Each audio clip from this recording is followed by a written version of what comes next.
یوسف بن ماجشون نے بیان کیا، ان سے صالح بن ابراہیم بن عبد الرحمن بن عوف نے، ان سے ان کے باپ نے، اور ان سے صالح کے دادا عبد الرحمن بن عوف رضی اللہ عنہ نے بیان کیا کہ میں نے امیہ بن خلف سے یہ معاہدہ اپنے اور اس کے درمیان لکھوایا کہ وہ میرے بال بچوں یا میری جائیداد کی جو مکے میں ہے حفاظت کرے، اور میں اس کی جائیداد کی جو مدینے میں ہے حفاظت کروں۔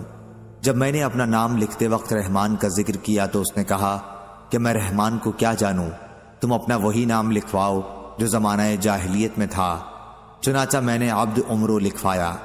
بدر کی لڑائی کے موقع پر میں ایک پہاڑ کی طرف گیا تاکہ لوگوں سے آنکھ بچا کر اس کی حفاظت کر سکوں، لیکن بلال رضی اللہ عنہ نے دیکھ لیا اور فوراً انصار کی ایک مجلس میں آئے۔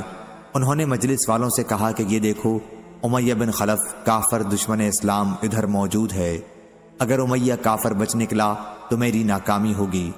چنانچہ ان کے ساتھ انصار کی ایک جماعت ہمارے پیچھے ہو لی۔ جب مجھے خوف ہوا کہ اب یہ لوگ ہمیں آ لیں گے تو میں نے اس کے ایک لڑکے کو آگے کر دیا تاکہ اس کے ساتھ آنے والی جماعت مشغول رہے، لیکن لوگوں نے اسے قتل کر دیا اور پھر بھی وہ ہماری ہی طرف بڑھنے لگے۔ امیہ بہت بھاری جسم کا تھا۔ آخر جب جماعت انصار نے ہمیں آ لیا تو میں نے اسے کہا کہ زمین پر لیٹ جا۔ جب وہ زمین پر لیٹ گیا تو میں نے اپنا جسم اس کے اوپر ڈال دیا تاکہ لوگوں کو روک سکوں، لیکن لوگوں نے میرے جسم کے نیچے سے اس کے جسم پر تلوار کی ضربات لگائیں اور اسے قتل کر کے ہی چھوڑا۔ ایک صحابی نے اپنی تلوار سے میرے پاؤں کو بھی زخمی کر دیا تھا۔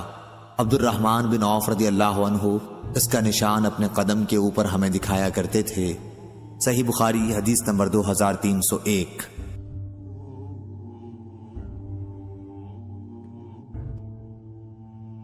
عبید اللہ نے خبر دی، انہیں نافع نے، انہوں نے ابن کعب بن مالک رضی اللہ عنہ سے سنا، وہ اپنے والد سے بیان کرتے تھے کہ ان کے پاس بکریوں کا ایک ریوڑ تھا جو صلاح پہاڑی پر چرنے جاتا تھا۔ انہوں نے بیان کیا کہ ہماری ایک باندی نے ہماری ہی ریوڑ کی ایک بکری کو جبکہ وہ چر رہی تھی دیکھا کہ مرنے کے قریب ہے۔ اس نے ایک پتھر توڑ کر اس سے اس بکری کو ذبح کر دیا۔ انہوں نے اپنے گھر والوں سے کہا کہ جب تک میں نبی کریم صلی اللہ علیہ وسلم سے اس کے بارے میں پوچھ نہ لوں اس کا گوشت نہ کھانا، یا یوں کہا کہ جب تک میں کسی کو نبی کریم صلی اللہ علیہ وسلم کی خدمت میں اس کے بارے میں پوچھنے کے لیے نہ بھیجوں۔ چنانچہ انہوں نے نبی کریم صلی اللہ علیہ وسلم سے اس کے بارے میں پوچھا یا کسی کو پوچھنے کے لیے حکم فرمایا۔ عبید اللہ نے کہا کہ مجھے یہ بات عجیب معلوم ہوئی کہ باندی عورت ہونے کے باوجود اس نے ذبح کر دیا۔ اس روایت کی مطابقت عبدہ نے عبید اللہ کے واسطے سے کی ہے۔ صحیح بخاری حدیث نمبر 2304۔ سلمہ بن کہیل نے بیان کیا، ان سے ابو سلمہ نے اور ان سے ابو ہریرہ رضی اللہ عنہ نے کہ نبی کریم صلی اللہ علیہ وسلم پر ایک شخص کا ایک خاص عمر کا اونٹ قرض تھا۔ وہ شخص تقاضا کرنے آیا تو آپ صلی اللہ علیہ وسلم نے اپنے صحابہ رضی اللہ عنہم سے فرمایا کہ ادا کر دو۔ صحابہ رضی اللہ عنہم نے اس عمر کا اونٹ تلاش کیا لیکن نہیں ملا، البتہ اس سے زیادہ عمر کا مل سکا۔ آپ نے فرمایا کہ یہی انہیں دے دو۔ اس پر اس شخص نے کہا کہ آپ صلی اللہ علیہ وسلم نے مجھے پورا حق دے دیا، اللہ تعالیٰ آپ صلی اللہ علیہ وسلم کو بھی پورا بدلہ دے۔ پھر نبی کریم صلی اللہ علیہ وسلم نے فرمایا کہ تم میں سب سے بہتر وہ لوگ ہیں جو قرض وغیرہ کو پوری طرح ادا کر دیتے ہیں۔ صحیح بخاری حدیث نمبر 2305۔ سلمہ بن کہیل نے بیان کیا، انہوں نے ابو سلمہ بن عبد الرحمن سے سنا اور انہوں نے ابو ہریرہ رضی اللہ عنہ سے کہ ایک شخص نبی کریم صلی اللہ علیہ وسلم سے اپنے قرض کا تقاضا کرنے آیا اور سخت سست کہنے لگا۔ صحابہ کرام رضی اللہ عنہ غصہ ہو کر اس کی طرف بڑھے، لیکن آپ صلی اللہ علیہ وسلم نے فرمایا کہ اسے چھوڑ دو، کیونکہ جس کا کسی پر حق ہو تو وہ کہنے سننے کا بھی حق رکھتا ہے۔ پھر آپ صلی اللہ علیہ وسلم نے فرمایا کہ اس کے قرض والے جانور کی عمر کا ایک جانور اسے دے دو۔ صحابہ رضی اللہ عنہم نے عرض کیا، یا رسول اللہ صلی اللہ علیہ وسلم، اس سے زیادہ عمر کا جانور تو موجود ہے لیکن اس عمر کا نہیں۔ آپ صلی اللہ علیہ وسلم نے فرمایا کہ اسے وہی دے دو، کیونکہ سب سے اچھا آدمی وہ ہے جو دوسروں کا حق پوری طرح ادا کر دے۔ صحیح بخاری حدیث نمبر 2306۔ ابن جریج نے بیان کیا ان سے عطا بن ابی رباح اور کئی لوگوں نے ایک دوسرے کی روایت میں زیادتی کے ساتھ سب راویوں نے اس حدیث کو جابر رضی اللہ عنہ تک پہنچایا، بلکہ ایک راوی نے ان میں مرسلاً روایت کیا۔ وہ حضرت جابر بن عبداللہ رضی اللہ عنہ سے روایت کرتے ہیں کہ انہوں نے بیان کیا، میں رسول کریم صلی اللہ علیہ وسلم کے ساتھ ایک سفر میں تھا اور میں ایک سست اونٹ پر سوار تھا اور وہ سب سے آخر میں رہتا تھا۔ اتفاق سے نبی کریم صلی اللہ علیہ وسلم کا گزر میری طرف سے ہوا تو آپ صلی اللہ علیہ وسلم نے فرمایا، یہ کون صاحب ہیں؟ میں نے عرض کیا، جابر بن عبداللہ۔ آپ صلی اللہ علیہ وسلم نے فرمایا، کیا بات ہوئی کہ اتنے پیچھے رہ گئے ہو؟ میں بولا کہ ایک نہایت سست رفتار اونٹ پر سوار ہوں۔ آپ صلی اللہ علیہ وسلم نے فرمایا، تمہارے پاس کوئی چھڑی بھی ہے؟ میں نے کہا کہ جی ہاں ہے۔ آپ صلی اللہ علیہ وسلم نے فرمایا کہ مجھے دے دو۔ میں نے آپ کی خدمت میں وہ پیش کر دی۔ آپ نے اس چھڑی سے اونٹ کو مارا اور ڈانٹا تو اس کے بعد وہ سب سے آگے رہنے لگے۔ حضرت صلی اللہ علیہ وسلم نے پھر فرمایا کہ یہ اونٹ مجھے فروخت کر دے۔ میں نے عرض کیا کہ یا رسول اللہ صلی اللہ علیہ وسلم، یہ تو آپ ہی کا ہے، لیکن آپ نے فرمایا کہ اسے مجھے فروخت کر دے۔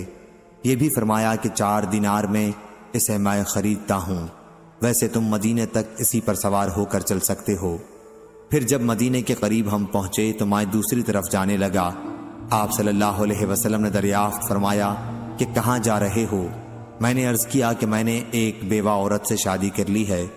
آپ نے فرمایا کہ کسی باکرہ سے کیوں نہ کی کہ تم بھی اس کے ساتھ کھیلتے اور وہ بھی تمہارے ساتھ کھیلتی۔ میں نے عرض کیا کہ والد شہادت پا چکے ہیں اور گھر میں کئی بہنیں ہیں، اس لیے میں نے سوچا کہ کسی ایسی خاتون سے شادی کروں جو بیوہ اور تجربہ کار ہو۔ آپ صلی اللہ علیہ وسلم نے فرمایا کہ پھر تو ٹھیک ہے۔ پھر مدینہ پہنچنے کے بعد آپ صلی اللہ علیہ وسلم نے فرمایا کہ بلال، ان کی قیمت ادا کر دو اور کچھ بڑھا کر دے دو۔ چنانچہ انہوں نے 4 دینار بھی دیے اور فالتو ایک قرات بھی دیا۔ جابر رضی اللہ عنہ کہا کرتے تھے کہ نبی کریم صلی اللہ علیہ وسلم کا یہ انعام میں اپنے سے کبھی جدا نہیں کرتا۔ چنانچہ نبی کریم کا وہ قرات جابر رضی اللہ عنہ ہمیشہ اپنی تھیلی میں محفوظ رکھا کرتے تھے۔ صحیح بخاری حدیث نمبر 2309۔ امام مالک رحمہ اللہ نے خبر دی، انہیں ابو حازم نے، انہیں سہل بن سعد رضی اللہ عنہ نے، انہوں نے بیان کیا کہ ایک عورت نبی کریم صلی اللہ علیہ وسلم کی خدمت میں حاضر ہوئی اور عرض کیا کہ یا رسول اللہ صلی اللہ علیہ وسلم، میں نے خود کو آپ کو بخش دیا۔ اس پر ایک صحابی نے کہا کہ آپ میرا ان سے نکاح کر دیجئے۔ آپ نے فرمایا کہ میں نے تمہارا نکاح ان سے اس مہر کے ساتھ کیا جو تمہیں قرآن یاد ہے۔ صحیح بخاری حدیث نمبر 2310۔ عوف نے بیان کیا ان سے محمد بن سیرین نے اور ان سے ابو ہریرہ رضی اللہ عنہ نے بیان کیا کہ رسول اللہ صلی اللہ علیہ وسلم نے مجھے رمضان کی زکوٰۃ کی حفاظت پر مقرر فرمایا۔ رات میں ایک شخص اچانک میرے پاس آیا اور غلے میں سے لب بھر بھر کر اٹھانے لگا۔ میں نے اسے پکڑ لیا اور کہا کہ قسم اللہ کی، میں تجھے رسول اللہ صلی اللہ علیہ وسلم کی خدمت میں لے چلوں گا۔ اس پر اس نے کہا کہ اللہ کی قسم، میں بہت محتاج ہوں، میرے بال بچے ہیں اور میں سخت ضرورت مند ہوں۔ حضرت ابو ہریرہ رضی اللہ عنہ نے کہا، اس کے اظہار معذرت پر میں نے اسے چھوڑ دیا۔ صبح ہوئی تو رسول کریم صلی اللہ علیہ وسلم نے مجھ سے پوچھا، اے ابو ہریرہ، گزشتہ رات تمہارے قیدی نے کہا کیا تھا؟ میں نے کہا، یا رسول اللہ، اس نے سخت ضرورت اور بال بچوں کا رونا رویا، اس لیے مجھے اس پر رحم آ گیا اور میں نے اسے چھوڑ دیا۔ آپ صلی اللہ علیہ وسلم نے فرمایا کہ وہ تم سے جھوٹ بول کر گیا ہے، ابھی وہ پھر آئے گا۔ رسول کریم صلی اللہ علیہ وسلم کے اس فرمانے کی وجہ سے مجھ کو یقین تھا کہ وہ پھر ضرور آئے گا، اس لیے میں اس کی طاق میں لگا رہا، اور جب وہ دوسری رات آ کے پھر غلہ اٹھانے لگا تو میں نے اسے پھر پکڑا اور کہا کہ تجھے رسول کریم صلی اللہ علیہ وسلم کی خدمت میں حاضر کروں گا، لیکن اب بھی اس کی التجا وہی تھی کہ مجھے چھوڑ دے، میں محتاج ہوں، بال بچوں کا بوجھ میرے سر پر ہے، اب میں کبھی نہیں آؤں گا۔ مجھے رحم آ گیا اور میں نے اسے پھر چھوڑ دیا۔ صبح ہوئی تو رسول کریم صلی اللہ علیہ وسلم نے فرمایا، اے ابو ہریرہ، تمہارے قیدی نے کیا کہا؟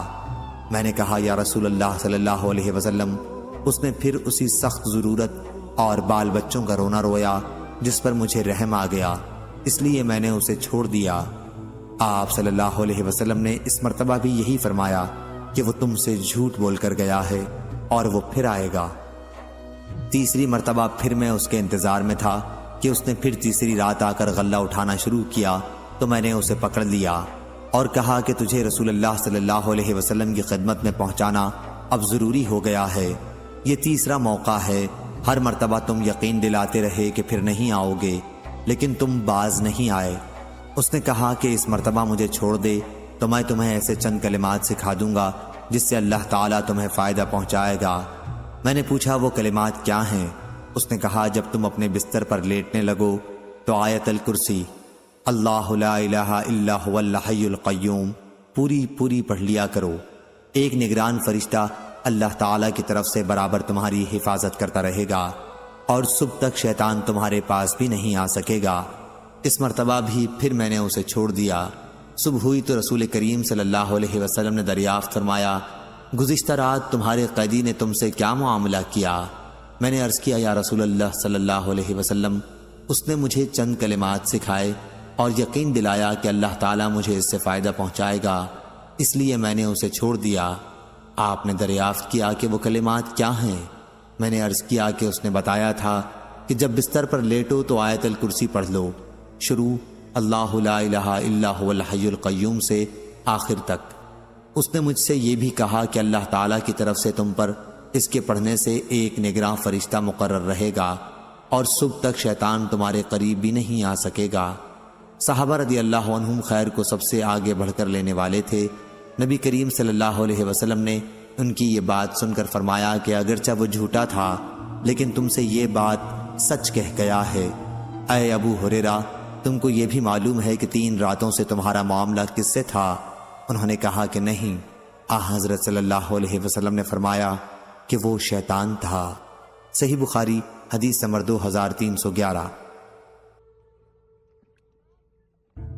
یحییٰ بن ابی کثیر نے بیان کیا کہ میں نے عقبہ بن عبد الغافر سے سنا اور انہوں نے ابو سعید خدری رضی اللہ عنہ سے، انہوں نے بیان کیا کہ بلال رضی اللہ عنہ نبی کریم صلی اللہ علیہ وسلم کی خدمت میں برنی کھجور کی ایک عمدہ قسم لے کر آئے۔ نبی کریم صلی اللہ علیہ وسلم نے فرمایا یہ کہاں سے لائے ہو؟ انہوں نے کہا ہمارے پاس خراب کھجور تھی، اس کی 2 سا اس کی 1 سا کے بدلے میں دے کر ہم اسے لائے ہیں تاکہ ہم یہ آپ کو کھلائیں۔ آپ نے فرمایا توبہ توبہ، یہ تو سود ہے، بالکل سود، ایسا نہ کیا کر۔ البتہ اچھی کھجور خریدنے کا ارادہ ہو تو خراب کھجور بیچ کر اس کی قیمت سے عمدہ خریدا کر۔ صحیح بخاری حدیث نمبر 2312۔ سفیان بن عینہ نے بیان کیا، ان سے عمرو بن دینار نے، انہوں نے کہا کہ حضرت عمر رضی اللہ عنہ نے صدقے کے باب میں جو کتاب لکھوائی تھی اس میں یوں ہے کہ صدقے کا متولی اس میں سے کھا سکتا ہے اور دوست کو کھلا سکتا ہے لیکن روپیہ نہ جمع کرے۔ اور عبداللہ بن عمر رضی اللہ عنہ اپنے والد حضرت عمر رضی اللہ عنہ کے صدقے کے متولی تھے، وہ مکے والوں کو اس میں سے تحفہ بھیجتے تھے جہاں آپ قیام فرمایا کرتے تھے۔ صحیح بخاری حدیث نمبر 2313۔ عقبہ بن حارث رضی اللہ عنہ نے بیان کیا کہ نعیمان یا ابن نعیمان کو حضرت صلی اللہ علیہ وسلم کی خدمت میں حاضر کیا گیا، انہوں نے شراب پی لی تھی۔ جو لوگ اس وقت گھر میں موجود تھے رسول اللہ صلی اللہ علیہ وسلم نے انہی سے انہیں مارنے کے لیے حکم فرمایا۔ انہوں نے بیان کیا میں بھی مارنے والوں میں تھا، ہم نے جوتوں اور چھڑیوں سے انہیں مارا تھا۔ صحیح بخاری حدیث نمبر 2316۔ عمرہ بنت عبد الرحمن نے خبر دی کہ عائشہ رضی اللہ عنہا نے بیان کیا میں نے اپنے ہاتھوں سے نبی کریم صلی اللہ علیہ وسلم کے قربانی کے جانوروں کے قلادے بٹے تھے، پھر نبی کریم صلی اللہ علیہ وسلم نے ان جانوروں کو یہ قلادے اپنے ہاتھ سے پہنائے تھے۔ آپ صلی اللہ علیہ وسلم نے وہ جانور میرے والد کے ساتھ مکے میں قربانی کے لیے بھیجے، ان کی قربانی کی گئی۔ اس بھیجنے کی وجہ سے آپ صلی اللہ علیہ وسلم پر کوئی ایسی چیز حرام نہیں ہوئی جسے اللہ تعالیٰ نے آپ صلی اللہ علیہ وسلم کے لیے حلال کیا تھا۔ صحیح بخاری حدیث نمبر 2317۔ یحییٰ بن یحییٰ نے بیان کیا، کہا کہ میں نے امام مالک کے سامنے قرأت کی بواسطہ اسحاق بن عبداللہ کے کہ انہوں نے انس بن مالک رضی اللہ عنہ سے سنا۔ وہ بیان کرتے تھے کہ ابو طلحہ رضی اللہ عنہ مدینے میں انصار کے سب سے مالدار لوگوں میں سے تھے۔ بیرحا ایک باغ ان کا سب سے زیادہ محبوب مال تھا جو مسجد نبوی کے بالکل سامنے تھا۔ رسول کریم صلی اللہ علیہ وسلم بھی وہاں تشریف لے جاتے اور اس کا نہایت میٹھا عمدہ پانی پیتے تھے۔ پھر جب قرآن کی آیت لن تنالوا البر حتی تنفقوا مما تحبون اتری، تم نیکی ہرگز نہیں حاصل کر سکتے جب تک نہ خرچ کرو اللہ کی راہ میں وہ چیز جو تمہیں زیادہ پسند ہو، تو ابو طلحہ رضی اللہ عنہ رسول اللہ صلی اللہ علیہ وسلم کی خدمت میں آئے اور عرض کیا، یا رسول اللہ، اللہ تعالیٰ نے اپنی کتاب میں فرمایا ہے لن تنالوا البر حتی تنفقوا مما تحبون، اور مجھے اپنے مال میں سب سے زیادہ پسند میرا یہی باغ بیرحا ہے۔ یہ اللہ کی راہ میں صدقہ ہے، اس کی نیکی اور ذخیرہ ثواب کی امید میں صرف اللہ تعالیٰ سے رکھتا ہوں، پس آپ صلی اللہ علیہ وسلم جہاں مناسب سمجھیں اسے خرچ فرما دیں۔ آپ صلی اللہ علیہ وسلم نے فرمایا، واہ واہ، یہ تو بڑا ہی نفع والا مال ہے، بہت ہی مفید ہے، اس کے بارے میں تم نے جو کچھ کہا وہ میں نے سن لیا، اب میں تو یہی مناسب سمجھتا ہوں کہ اسے تو اپنے رشتہ داروں ہی میں تقسیم کر دے۔ ابو طلحہ رضی اللہ عنہ نے کہا کہ یا رسول اللہ، میں ایسا ہی کروں گا۔ چنانچہ یہ کنواں انہوں نے اپنے رشتہ داروں اور چچا کی اولاد میں تقسیم کر دیا۔ اس روایت کی مطابقت اسماعیل نے مالک سے کی ہے اور روح نے مالک سے لفظ رائح کے بجائے رابح نقل کیا ہے۔ صحیح بخاری حدیث نمبر 2318۔ ابو اسامہ نے بیان کیا، انہوں نے کہا کہ ہم سے برید بن عبداللہ نے، انہوں نے کہا کہ ہم سے ابو بردہ نے فرمایا، اور ان سے ابو موسیٰ اشعری رضی اللہ عنہ نے بیان کیا کہ نبی کریم صلی اللہ علیہ وسلم نے فرمایا، امانت دار خزانچی جو خرچ کرتا ہے، بعض دفعہ یہ فرمایا کہ جو دیتا ہے حکم کے مطابق کامل اور پوری طرح جس چیز کے دینے کا اسے حکم ہو اور اسے دیتے وقت اس کا دل بھی خوش ہو تو وہ بھی صدقہ کرنے والوں میں سے ایک ہے۔ صحیح بخاری حدیث نمبر 2319۔ ابو ایوانہ نے بیان کیا، ان سے قتادہ نے اور ان سے انس بن مالک رضی اللہ عنہ نے کہ رسول اللہ صلی اللہ علیہ وسلم نے فرمایا، کوئی بھی مسلمان جو ایک درخت کا پودا لگائے یا کھیت میں بیج بوئے، پھر اس میں سے پرند یا انسان یا جانور جو بھی کھاتے ہیں وہ اس کی طرف سے صدقہ ہے۔ صحیح بخاری حدیث نمبر 2320۔ ابو امامہ باہلی رضی اللہ عنہ نے بیان کیا، آپ کی نظر پھالی اور کھیتی کے بعض دوسرے آلات پر پڑی۔ آپ نے بیان کیا کہ میں نے نبی کریم صلی اللہ علیہ وسلم سے سنا ہے، آپ نے فرمایا کہ جس قوم کے گھر میں یہ چیز داخل ہو جاتی ہے تو اپنے ساتھ ذلت بھی لاتی ہے۔ صحیح بخاری حدیث نمبر 2321۔ یحییٰ بن ابی کثیر نے بیان کیا، ان سے ابو سلمہ نے اور ان سے ابو ہریرہ رضی اللہ عنہ نے بیان کیا کہ نبی کریم صلی اللہ علیہ وسلم نے فرمایا، جس شخص نے کوئی کتا رکھا اس نے روزانہ اپنے عمل سے ایک قیرات کی کمی کر لی، البتہ کھیتی یا مویشی کی حفاظت کے لیے کتے اس سے الگ ہیں۔ ابن سیرین اور ابو صالح نے ابو ہریرہ رضی اللہ عنہ کے واسطے سے بیان کیا بحوالہ نبی کریم صلی اللہ علیہ وسلم کہ بکری کے ریوڑ، کھیتی اور شکار کے کتے الگ ہیں۔ ابو حازم نے کہا، ابو ہریرہ رضی اللہ عنہ نے نبی کریم صلی اللہ علیہ وسلم سے کہ شکاری اور مویشی کے کتے الگ ہیں۔ صحیح بخاری حدیث نمبر 2322۔ سائب بن یزید نے بیان کیا کہ سفیان بن ابی ظہیر نے ازد شنوہ قبیلے کے ایک بزرگ سے سنا جو نبی کریم صلی اللہ علیہ وسلم کے صحابی تھے۔ انہوں نے کہا کہ میں نے نبی کریم صلی اللہ علیہ وسلم سے سنا تھا کہ جس نے کتا پالا جو نہ کھیتی کے لیے ہے اور نہ مویشی کے لیے، تو اس کی نیکیوں سے روزانہ ایک قیرات کم ہو جاتا ہے۔ میں نے پوچھا، کیا آپ نے رسول اللہ صلی اللہ علیہ وسلم سے یہ سنا ہے؟ تو انہوں نے کہا، ہاں ہاں، اس مسجد کے رب کی قسم میں نے ضرور آپ صلی اللہ علیہ وسلم سے یہ سنا ہے۔ صحیح بخاری حدیث نمبر 2323۔ شعبہ نے بیان کیا ان سے سعد بن ابراہیم نے، انہوں نے ابو سلمہ سے سنا اور انہوں نے ابو ہریرہ رضی اللہ عنہ سے کہ نبی کریم صلی اللہ علیہ وسلم نے فرمایا، بنی اسرائیل میں سے ایک شخص بیل پر سوار ہو کر جا رہا تھا کہ اس بیل نے اس کی طرف دیکھا اور اس سوار سے کہا کہ میں اس کے لیے نہیں پیدا ہوا ہوں، میری پیدائش تو کھیت جوتنے کے لیے ہوئی ہے۔ آپ نے فرمایا کہ میں اس پر ایمان لایا اور ابو بکر و عمر رضی اللہ عنہ بھی ایمان لائے۔ اور ایک دفعہ ایک بھیڑیے نے ایک بکری پکڑ لی تھی تو گڈریے نے اس کا پیچھا کیا۔ بھیڑیا بولا، آج تو اسے بچاتا ہے، جس دن مدینہ اجاڑ ہوگا درندے ہی درندے رہ جائیں گے، اس دن میرے سوا کون بکریوں کا چرانے والا ہوگا؟ آپ نے فرمایا کہ میں اس پر ایمان لایا اور ابو بکر و عمر رضی اللہ عنہ بھی۔ ابو سلمہ نے کہا کہ ابو بکر و عمر رضی اللہ عنہ اس مجلس میں موجود نہیں تھے۔ صحیح بخاری حدیث نمبر 2324۔ ابو زناد نے بیان کیا ان سے اعرج نے اور ان سے ابو ہریرہ رضی اللہ عنہ نے بیان کیا کہ انصار نے نبی کریم صلی اللہ علیہ وسلم سے کہا کہ ہمارے باغات آپ ہم میں اور مہاجر بھائیوں میں تقسیم فرما دیں۔ آپ صلی اللہ علیہ وسلم نے انکار کیا تو انصار نے مہاجرین سے کہا کہ آپ لوگ درختوں میں محنت کرو، ہم تم میوے میں شریک رہیں گے۔ انہوں نے کہا، اچھا، ہم نے سنا اور قبول کیا۔ صحیح بخاری حدیث نمبر 2325۔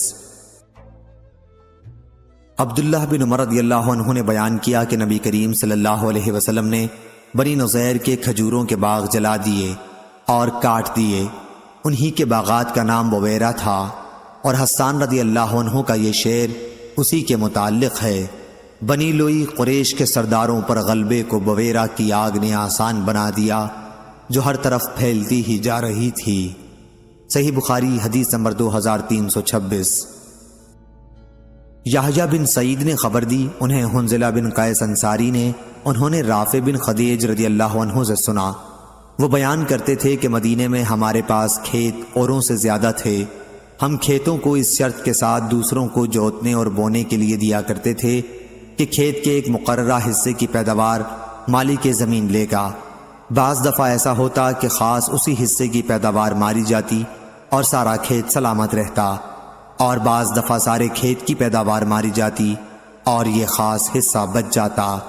اس لیے ہمیں اس طرح معاملہ کرنے سے روک دیا گیا، اور سونا اور چاندی کے بدل ٹھیکہ دینے کا تو اس وقت رواج ہی نہ تھا، نقدی کرائے کا معاملہ اس وقت نہیں ہوا کرتا تھا۔ صحیح بخاری حدیث نمبر 2327۔ عبداللہ بن عمر رضی اللہ عنہ نے خبر دی کہ رسول اللہ صلی اللہ علیہ وسلم نے خیبر کے یہودیوں سے وہاں کی زمین میں پھل، کھیتی اور جو بھی پیداوار ہو اس کے آدھے حصے پر معاملہ کیا تھا۔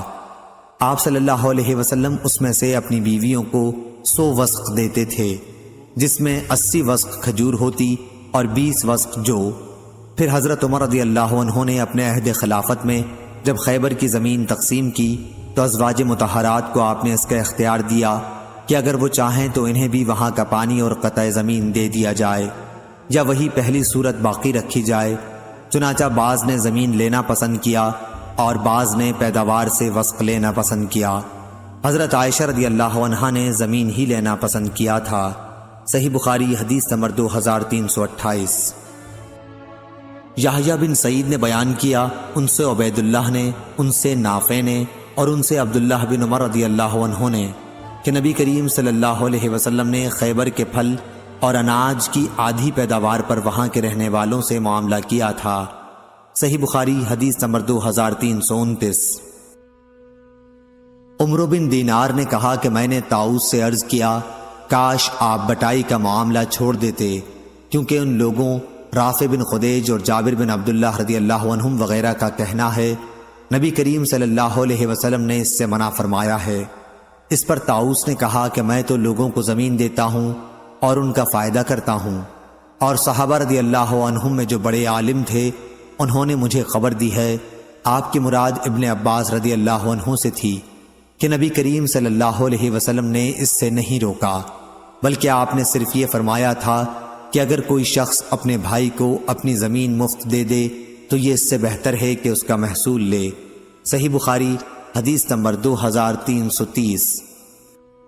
عبید اللہ نے خبر دی، انہیں نافع نے اور ان سے عبداللہ بن عمر رضی اللہ عنہ نے بیان کیا کہ رسول اللہ صلی اللہ علیہ وسلم نے خیبر کی زمین یہودیوں کو اس شرط پر سونپی تھی کہ اس میں محنت کریں اور جوتیں بوئیں اور اس کی پیداوار کا آدھا حصہ لیں۔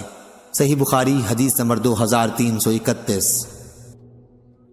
سفیان بن عینہ نے خبر دی، انہیں یحییٰ بن سعید انصاری نے، انہوں نے حنظلہ زرقی سے سنا کہ رافع بن خدیج رضی اللہ عنہ نے کہا، ہمارے پاس مدینے کے دوسرے لوگوں کے مقابلے میں زمین زیادہ تھی۔ ہمارے یہاں طریقہ یہ تھا کہ جب زمین بصورت جنس کرائے پر دیتے تو یہ شرط لگا دیتے کہ اس حصے کی پیداوار تو میری رہے گی اور اس حصے کی تمہاری رہے گی۔ پھر کبھی ایسا ہوتا کہ ایک حصے کی پیداوار خوب ہوتی اور دوسرے کی نہ ہوتی، اس لیے نبی کریم صلی اللہ علیہ وسلم نے لوگوں کو اس طرح معاملہ کرنے سے منع فرما دیا۔ صحیح بخاری حدیث نمبر 2332۔ موسیٰ بن عقبہ نے بیان کیا، ان سے نافع نے اور ان سے عبداللہ بن عمر رضی اللہ عنہ نے کہ نبی کریم صلی اللہ علیہ وسلم نے فرمایا، 3 آدمی کہیں چلے جا رہے تھے کہ بارش نے ان کو آ لیا۔ تینوں نے ایک پہاڑ کی غار میں پناہ لے لی۔ اچانک اوپر سے ایک چٹان غار کے سامنے آ گری اور انہیں غار کے اندر بالکل بند کر دیا۔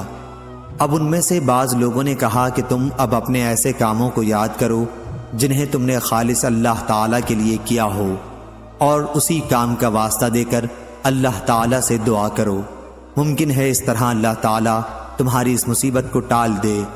چنانچہ ایک شخص نے دعا شروع کی، اے اللہ، میرے والدین بہت بوڑھے تھے اور میرے چھوٹے چھوٹے بچے بھی تھے، میں ان کے لیے جانور چرایا کرتا تھا، پھر جب واپس ہوتا تو دودھ دوہتا، سب سے پہلے اپنی اولاد سے بھی پہلے میں والدین ہی کو دودھ پلاتا تھا۔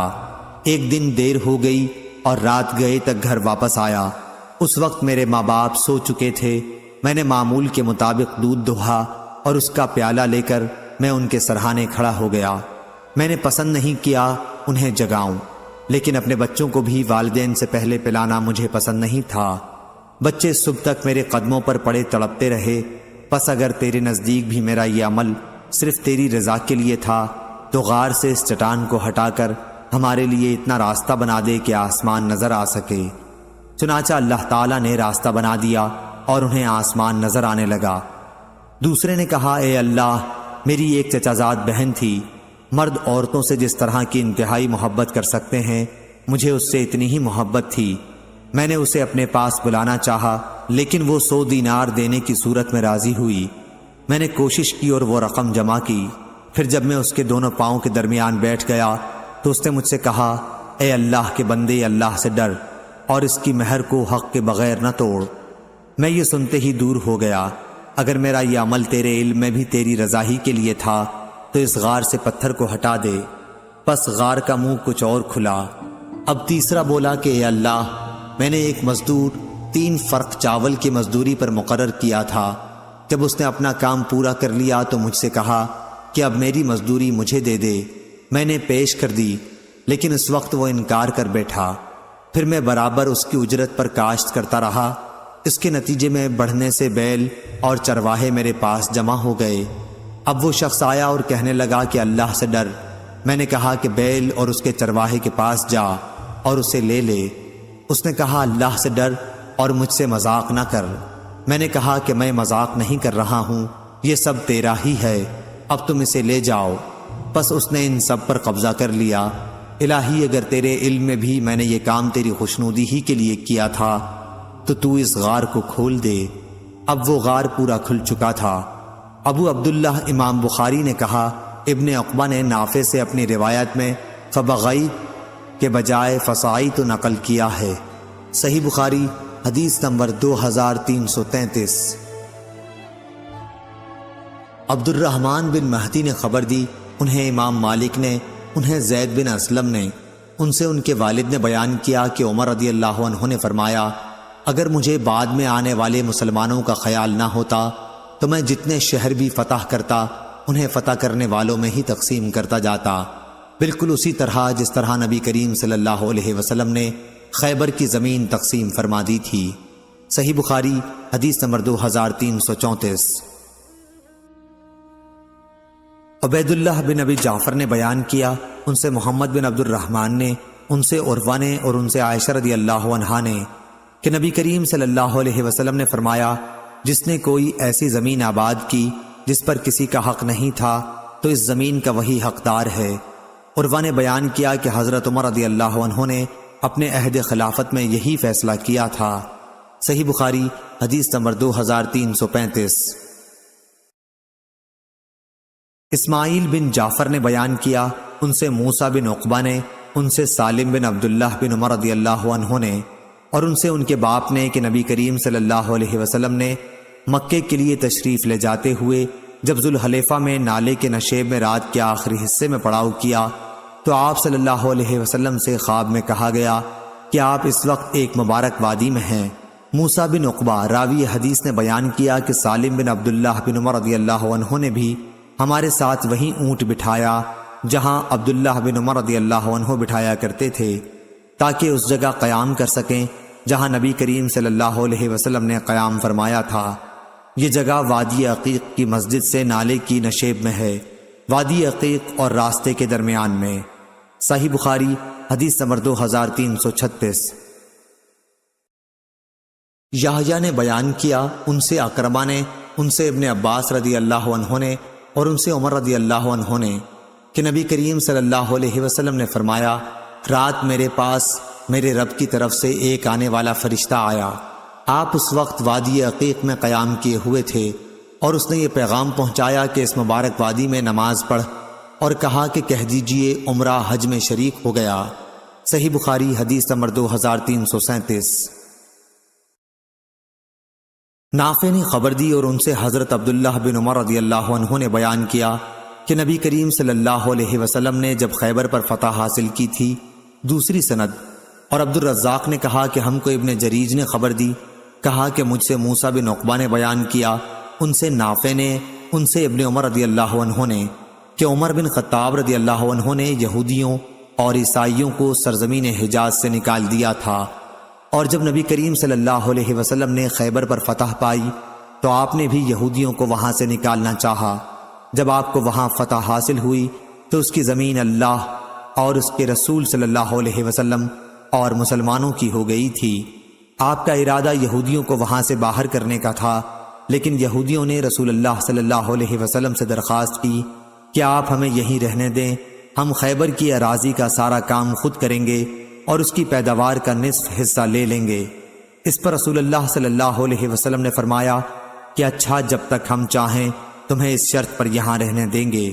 چنانچہ وہ لوگ وہیں رہے، اور پھر عمر رضی اللہ عنہ نے انہیں تیمہ اور اریحہ کی طرف جلا وطن کر دیا۔ صحیح بخاری حدیث نمبر 2338۔ امام اوزائی نے خبر دی، انہیں رافع بن خدیج رضی اللہ عنہ کے غلام ابو نجاشی نے، انہوں نے رافع بن خدیج بن رافع رضی اللہ عنہ سے سنا، اور انہوں نے اپنے چچا زہیر بن رافع رضی اللہ عنہ سے۔ زہیر رضی اللہ عنہ نے بیان کیا کہ نبی کریم صلی اللہ علیہ وسلم نے ہمیں ایک ایسے کام سے منع کیا تھا جس میں ہمارا بظاہر ذاتی فائدہ تھا۔ اس پر میں نے کہا کہ رسول اللہ صلی اللہ علیہ وسلم نے جو کچھ بھی فرمایا وہ حق ہے۔ زہیر رضی اللہ عنہ نے بیان کیا کہ مجھے رسول اللہ صلی اللہ علیہ وسلم نے بلایا اور دریافت فرمایا کہ تم لوگ اپنے کھیتوں کا معاملہ کس طرح کرتے ہو؟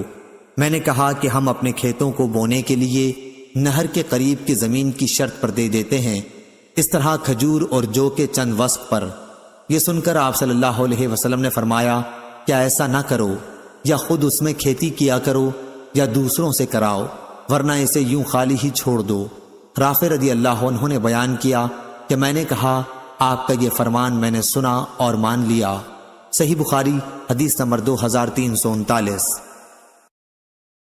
عطا نے بیان کیا اور ان سے جابر رضی اللہ عنہ نے بیان کیا کہ صحابہ تہائی، چوتھائی یا نصف پر بٹائی کا معاملہ کیا کرتے تھے۔ پھر نبی کریم صلی اللہ علیہ وسلم نے فرمایا کہ جس کے پاس زمین ہو تو اسے خود بوئے، ورنہ دوسروں کو بخش دے، اگر یہ بھی نہیں کر سکتا تو اسے یوں ہی خالی چھوڑ دے۔ صحیح بخاری حدیث نمبر 2340۔ معاویہ بن سلام نے بیان کیا، ان سے یحییٰ بن کثیر نے، ان سے ابو سلمہ نے اور ان سے ابو ہریرہ رضی اللہ عنہ نے بیان کیا کہ نبی کریم صلی اللہ علیہ وسلم نے فرمایا، جس کے پاس زمین ہو تو وہ خود بوئے، ورنہ اپنے کسی مسلمان بھائی کو بخش دے، اور اگر یہ نہیں کر سکتا تو اسے یوں ہی خالی چھوڑ دے۔ صحیح بخاری حدیث نمبر 2341۔ عمرو بن دینار نے بیان کیا کہ میں نے اس کا یعنی رافع بن خدیج رضی اللہ عنہ کی مذکورہ حدیث کا ذکر طاؤس سے کیا تو انہوں نے کہا کہ بٹائی وغیرہ پر کاشت کرا سکتا ہے۔ ابن عباس رضی اللہ عنہ نے فرمایا تھا کہ نبی کریم صلی اللہ علیہ وسلم نے اس سے منع نہیں کیا تھا، البتہ آپ نے یہ فرمایا تھا کہ اپنے کسی بھائی کو زمین بخشش کے طور پر دے دینا، اس سے بہتر ہے کہ اس پر اس سے کوئی محصول لے، یہ اس صورت میں کہ زمیندار کے پاس فالتو زمین بیکار پڑی ہو۔ صحیح بخاری حدیث نمبر 2342۔ نافع نے بیان کیا کہ ابن عمر رضی اللہ عنہ اپنے کھیتوں کو نبی کریم صلی اللہ علیہ وسلم، ابو بکر، عمر، عثمان رضی اللہ عنہ کے عہد میں اور معاویہ رضی اللہ عنہ کے ابتدائی عہد خلافت میں کرائے پر دیتے تھے۔ صحیح بخاری حدیث نمبر 2343۔ پھر رافع بن خدیج رضی اللہ عنہ کے واسطے سے بیان کیا گیا کہ نبی کریم صلی اللہ علیہ وسلم نے کھیتوں کو کرائے پر دینے سے منع کیا تھا۔ یہ سن کر ابن عمر رضی اللہ عنہ رافع بن خدیج رضی اللہ عنہ کے پاس گئے، میں بھی ان کے ساتھ تھا۔ ابن عمر رضی اللہ عنہ نے ان سے پوچھا تو انہوں نے فرمایا کہ نبی کریم صلی اللہ علیہ وسلم نے کھیتوں کو کرائے پر دینے سے منع فرمایا۔ اس پر ابن عمر رضی اللہ عنہ نے کہا کہ آپ کو معلوم ہے نبی کریم صلی اللہ علیہ وسلم کے عہد میں ہم اپنے کھیتوں کو اس پیداوار کے بدل جو نالیوں پر ہو اور تھوڑی گھاس کے بدل دیا کرتے تھے۔ صحیح بخاری حدیث نمبر 2344۔ سالم نے خبر دی کہ عبداللہ بن عمر رضی اللہ عنہ نے بیان کیا، رسول اللہ صلی اللہ علیہ وسلم کے زمانے میں مجھے معلوم تھا کہ زمین کو بٹائی پر دیا جاتا تھا، پھر انہیں ڈر ہوا کہ ممکن ہے نبی کریم صلی اللہ علیہ وسلم نے اس سلسلے میں کوئی نئی ہدایت فرمائی ہو جس کا علم انہیں نہ ہوا ہو، چنانچہ انہوں نے احتیاطاً زمین کو بٹائی پر دینا چھوڑ دیا۔ صحیح بخاری حدیث نمبر 2345۔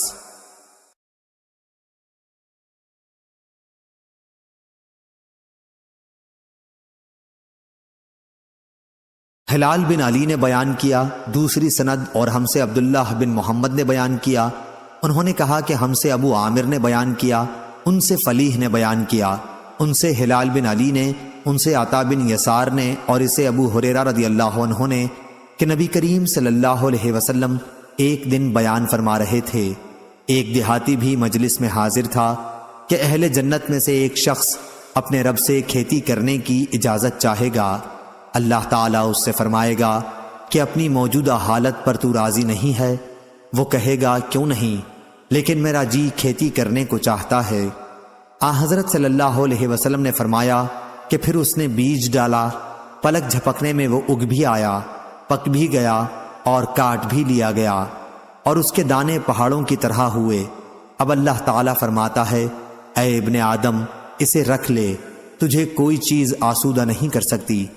یہ سن کر دیہاتی نے کہا، قسم خدا کی وہ تو کوئی قریشی یا انصاری ہی ہوگا، کیونکہ یہی لوگ کھیتی کرنے والے ہیں، ہم تو کھیتی ہی نہیں کرتے۔ اس بات پر رسول کریم صلی اللہ علیہ وسلم کو ہنسی آ گئی۔ صحیح بخاری حدیث نمبر 2348۔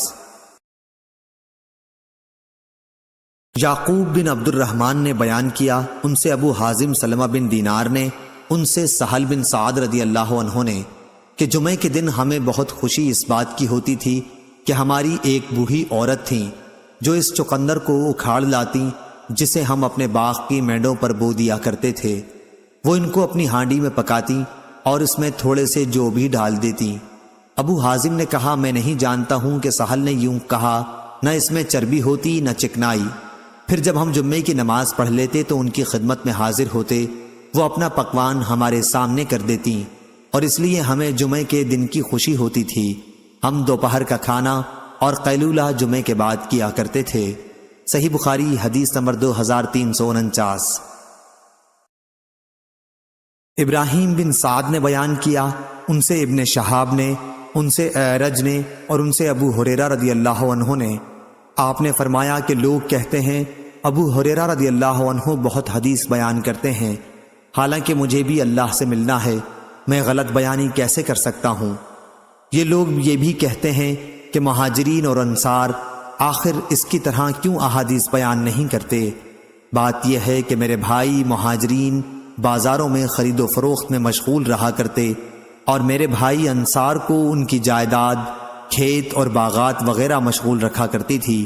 صرف میں ایک مسکین آدمی تھا، پیٹ بھر لینے کے بعد میں رسول اللہ صلی اللہ علیہ وسلم کی خدمت ہی میں برابر حاضر رہا کرتا۔ جب یہ سب حضرات غیر حاضر رہتے تو میں حاضر ہوتا، اس لیے جن احادیث کو یہ یاد نہیں کر سکتے تھے میں انہیں یاد رکھتا تھا۔ اور ایک دن نبی کریم صلی اللہ علیہ وسلم نے فرمایا تھا کہ تم میں سے جو شخص بھی اپنے کپڑے کو میری اس تقریر کے ختم ہونے تک پھیلائے رکھے، پھر تقریر ختم ہونے پر اسے اپنے سینے سے لگا لے، تو وہ میری احادیث کو کبھی نہیں بھولے گا۔ میں نے اپنی کملی کو پھیلا دیا جس کے سوا میرے بدن پر اور کوئی کپڑا نہیں تھا۔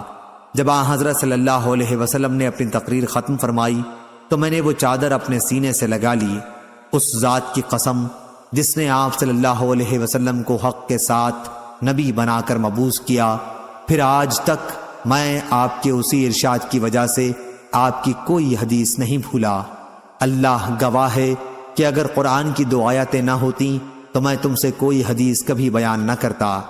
آیت ان الذین یکتمون ما انزلنا من البینات سے اللہ تعالیٰ کے ارشاد الرحیم تک، جس میں اس دین کے چھپانے والے پر جسے اللہ تعالیٰ نے نبی کریم صلی اللہ علیہ وسلم کے ذریعے دنیا میں بھیجا ہے سخت لعنت کی گئی ہے۔ صحیح بخاری حدیث نمبر 2350۔